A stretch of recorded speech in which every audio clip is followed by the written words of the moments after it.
Yo, what's good, YouTube? Welcome back to another video. Today, we're going to be reacting to another animation. And this animation has a title that's pretty good for the times that we're in right now. If you don't know, yesterday, as my time of recording this, that was a presidential election. The orange man won. And that's all I'm going to say about that. Now, let's get right into this video.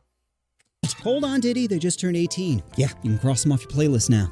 Thanks. Don't get too comfortable. Just because you're off P. Diddle's menu doesn't mean you're safe. So here's 10 ways to survive after 18. Number 1, financial literacy. Credit cards, compounding interest. Buy me that purse, Daddy. You're gonna need to figure out how money works fast. First step is start tracking your expenses. If you're spending more on the fans than food, then it's time to dial it back. Next, you're gonna want to start investing. And no, I don't. Bro, honestly, as being a young man, if y'all don't know, I am 19 years of age. Having to learn about this stuff so fast is actually crazy. I'm just glad I have people around me that are willing to teach me, and I have the resources to learn myself. But if anybody's watching that is younger than me, please save your money, bro. Save your money. If you save your money, you'll be good. Because I saved my money, and I had an ex-girlfriend. That's a story for another time, though. But yeah, just save your money. Don't spend that money unless it's an absolute emergency, or you know you have enough, or you have money coming in to offset the money that you're spending. But just save your money, bro. I promise you, you'll be good. And look into credit cards early. Ask your parents about credit, and hopefully they'll teach you. If not, there are so many things online that will teach you. But make sure you do your research, please. But yeah, bro, this stuff is it's kind of crazy to learn about, bro. And the more I get to making more money, I'm like, yeah, it's a little bit stressful, but we got to get through it to get to where we want to be in life. But yeah. I don't mean NFTs or crypto. I mean proven money makers, like an index fund or Kleenex stock before Valentine's Day. If business school taught me anything, it's loners be fapping. Finally, you're gonna have to be patient, which is hard for your TikTok brain to understand. But I want money now! Wait, I'll just start day trading. No. Day trading isn't investing. It's gambling for people bad at math. I get it, numbers are big and sometimes scary, but saying YOLO and hitting enter on the keyboard isn't the best money farming strat. No one knows this better than Diddy. Say what you want about him, but that man worked hard to achieve his dreams. Yeah, he did. Of ruining other people's dreams. He ruined people. Number 2, roommates. They say marriage is all about compromise, but it's the exact opposite with roommates. If you give an inch, they'll take a mile, so never back down. Sure, your girl can stay over as a slippery slope to tampons in your cereal. Not my honey, no! Now, telling your roommates they can't have another tenant will make them angry, but all you gotta do is ratchet up the crazy. Writing always watching on the bathroom mirror is the quickest way to get them to stop bothering you. Believe me. It's not like they can leave. They're too poor to leave, and so are you. True. So if you're gonna be forced to we're in a constant state of now. This is getting more logical than I thought. I think we were gonna laugh, but it's getting to now where if you want to move out, bro, you're gonna have at least 1 or 2 roommates, bro. I ain't gonna lie, bro. Like if you moving out and you don't have to have a roommate, either one. Hold on, let me get closer to this. Either one, you're living in the trenches in the hood where you go outside, you might get switched down. You know what I'm saying? Or 2, you have so much money. You're very well blessed. But most people are going to be the ones that are going to need. They're going to need roommates, bro. And I'm not gonna lie, I might be one of them niggas, bro. Because I want to move out in a few years and houses and rent prices keep going up, and my money is like this and rent is like this. I'm gonna be with my Dukes on 30. That is a joke. I will not be my Dukes on 30. But I'm going to make it out. But I'm just saying, like, as of right now, what it looks like, rent is going to keep going up. But yeah, bro, just, if you have to move out, make sure you have some good people, bro. And make sure y'all, like, at least spend the night with each other before, because shit get crazy. Live with someone, then might as well be the one in control. Number 3, find a job. Take what you can get. Construction, retail, hands, anything that helps pay the bills. A man without money is like a girl with a gag reflex. Useless. So start lowering your standards and accepting whatever makes you paper. Yeah, McDonald's is embarrassing, but so is being broke. Your pride ain't paying rent, so go ahead and... I'm gonna keep this one quick. Ain't no job is embarrassing. You have a job, you're making money. Don't let nobody try to downplay if you're working a 9 to 5 or you work a night shift, grade shift.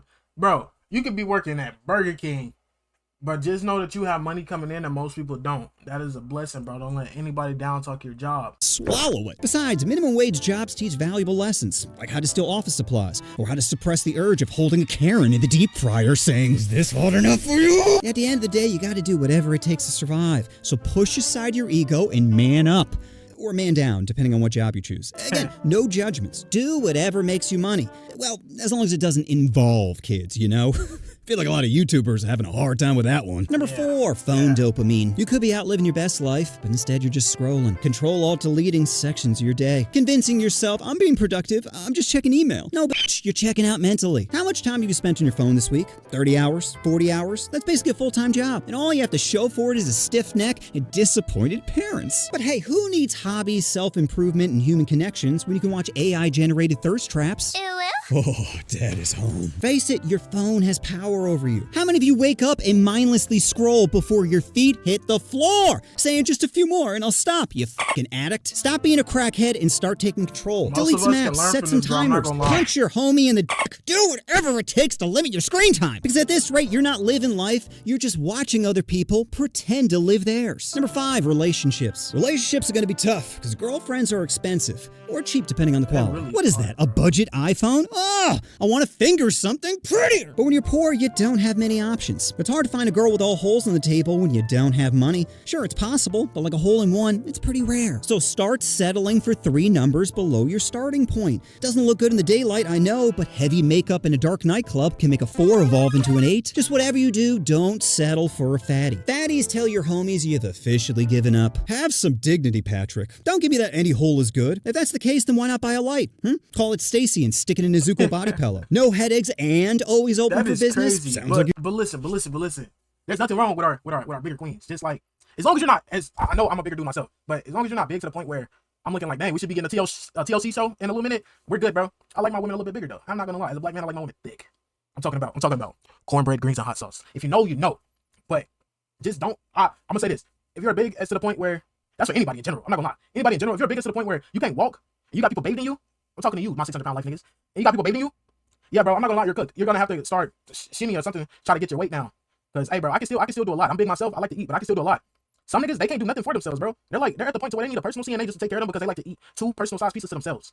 And let's not forget they have the Alfredo and the drink and the crazy bread on the sides. Yeah. Or a nigga that eat a 12 piece from Papa. Nah, fat niggas eat KFC. A 12 piece from KFC and then they have an Arby's milkshake on the side.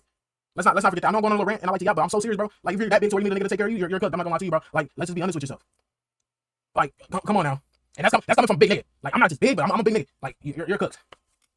Your dream girl, right? Wrong. Because what you really want is validation. And there's no better validation than showing your homies the dime piece you just caught. With that bait, you caught that? That's true. With that? Number 6, fake it till you make it. Most of adulting is pretending. Pretending to smile. Pretending to care. Pretending to file taxes. Sometimes I pretend I'm an Austrian woman and post mid-journey creative feet pics under the name Your Meat, My Feet. Tate was right. Sims are easy to monetize. You see, being an adult is all about bluffing. So what if your hand sucks? Make people believe you're holding queens when you're barely holding it together. Remember, no one knows what they're doing and we're all just winging it, so don't be so hard on yourself for not having life figured out. I mean, it's not like they're handing out manuals, well, unless you count my channel. How to fix being ugly, how to touch your first boobie, how to be a terrible father. No one gives such useful and awful advice like I do. So listen to me when I tell you, you will always be a loser unless you pretend to be a winner. Number 7, friends. Making friends after 18 is like stitching shoes. Sure, it's possible, but it's much easier for a child. So you better hold on to some high school homies. Sure, they're screw-ups, but their failures your entertainment. I had a friend who once snorted herbs. Snorted! It happened like 15 years ago, and it still brings a smile to my face. You see, I love my friends, but I'm not gonna lie, I'm about to yap again.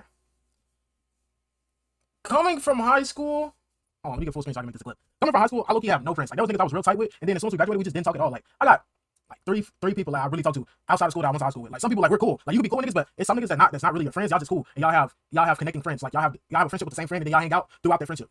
I don't know if y'all had that, but most of my real homies, my brothers. Like, I got one homie, me and this dude been tight since pre-K. My other homie, me and this dude, my other homies, 3 of them, we've been tight since 7th grade, bro. And them dudes is like my brothers to me. I can talk to them about anything and nothing has ever changed up. We've been through trials, tribulations, bad exes, and breakups and breakdowns. Like, I'm telling you, bro, like, you find those people that will be there for you and don't tell you the stuff that you want to hear, but the stuff that you need to hear, but who are always there for you and will motivate you. Those are going to be the most real people in your lives, bro. I'm so serious. So if you find those people, keep them close, bro, because they're going to be the best people for you. I'm so serious, bro. Like, yeah, the high school dudes is fun, but the whole time, what they're doing now. Look what you're doing. You're working, trying to get an education and stuff, and they're on the side of the street or something, or they're staying at home, they're probably a father or a mother at this point. Like, let's be honest, bro. I done seen 20 different people that's already had kids. Like, why are you doing that? Like, niggas, we're not even 20 for real yet. Like, people are just now turning 20 for my graduation year. I'm just saying, bro, it's crazy. It's crazy. Love watching them suffer even more. As long as they're breathing, it's fine. Homie dying sad. Homie screaming in agony after over-rotating the backflip. Hilarious. Remember, people, not stuff, make life worth living. Sure, money can buy a lot of things, but it can't buy the joy of seeing your friends truly suffer. Number 8, college? Picture this. Prime kitty, copious amounts of drugs, allergic to latex bracelet. Could you not see how this would lead to a good time? College College is the best use of your money, regardless of how much it costs. I know the price of tuition has skyrocketed, but you can't put a price on character development. Where else are you going to learn how to stalk your ex or cover your tracks? Can't be at home theory crafting. You need to be out in the field testing your hypothesis. And that's what college is. Trial with a lot of error. Making as many mistakes as possible and hoping you gain something other than chlamydia. Because every bad decision is a learning opportunity. How else are you going to learn it's illegal to slip an AirTag into a purse? Officer, I just wanted to make sure she was safe. We all know it's dangerous out there. You see, college is more than just academics. It's about learning who you are and how far you go to get what you want. Number 9, family. F your family. Not literally. You know what I mean. Stop chasing their approval. Being 18 means they can't tell you dick. Stop vaping. Stop stalking your ex. Stop sticking it in the vacuum cleaner. You can't tell me what to do anymore. Mom, now stop bothering me when I'm cleaning my room. Seriously, why is all their advice trash? Playing video games isn't a job. Tell that to Dr. Disrespect. All he does is play children games. The parents are always trying to guilt trip you. You should spend more time with us. Why? So you can tell me I'm wasting my potential? I already have 6 hours of Fortnite and 3 FAP sessions to get to. My schedule's full. And then there's the classic, well, back in my day. Back in your day when a house was 20 grand, they didn't give loans to darkies? Oh, it must have been so dip. What the fuck? That just slipped over my head. I'm like, yeah, bro. He not lying. The darkies. Fuck you. Difficult to survive in your all-white cul-de-sac. Meanwhile, I'm worried my Uber Eats driver is stalking me after I was too poor to tip him. Please tell me who was hunting you at 18? And just when you find a little bit of happiness, they just have to say, why can't you find a nice Christian girl? Something tells me her religion isn't what's bothering you. Now stop cutting holes in the sheets. Face it, your family is trash. You're not lucky to have them. They're lucky to have you. Your vape clouds give some much-needed flavor to their bland lives. Who else walks into a room like Batman? They pretend you're the villain when you're really the hero. So if you like hanging out with your family, then go ahead. But if not, then don't sweat it. Life's too short to waste time seeking validation from people who peaked in high school. After all, who needs them when you have a perfectly good vacuum cleaner to talk to? Busy cleaning. Number 10, mental health. Now, you're gonna be too poor to afford therapy, so start getting used to laughing away the pain. Car broke down, bank account dry, and is that rain? Of course it is. Why wouldn't it be? You see, as a kid, you think adults are strong when they're really damaged. Just a bunch of fragile boxes saying, don't touch me. Hey, it's okay. All you need is a little dark humor to patch you up. Think of it like emotional duct tape, holding everything together until the next breakdown. Remember, we're all just one I'm pregnant text away from losing our Wait, what he said? It's basically saying wear a late text because you don't want that late text. I think I'm late text. Wise words from, I forgot who sung that verse, but if you know, you know. So stop stressing about life and embrace the chaos. Laugh at the absurdity. Meme your way through the madness. Because if your life's a joke, then it might as well be a funny joke. So that's my vid on how to survive over 18. Probably weren't the tips you were expecting, but they're the tips you deserve. And just remember, pork chops are made for roasting, not porkin', Patrick! Amy's here again. You're making her wet with our water. Remember, mental breakdowns are just character development. If you're worried about your homie, then just ask him how he's doing. If he says, I'm fine, then he's only dealing with a mild amount of depression. If he says, what? I'm fine, then find him some dragons to smash. Help him bust before he busts himself. You know what you want to do? Oh, you want to push that subscribe button? Stop. Anyways. I can't believe I yapped into this video. I made an 8-minute video into 20. I'm gonna cut it down for sure, but I'm on my I'm Dante timing. But hey, don't forget to like and subscribe and share this video with a friend. I appreciate y'all so much for the support. And yeah, I'll see you in the next one. Peace.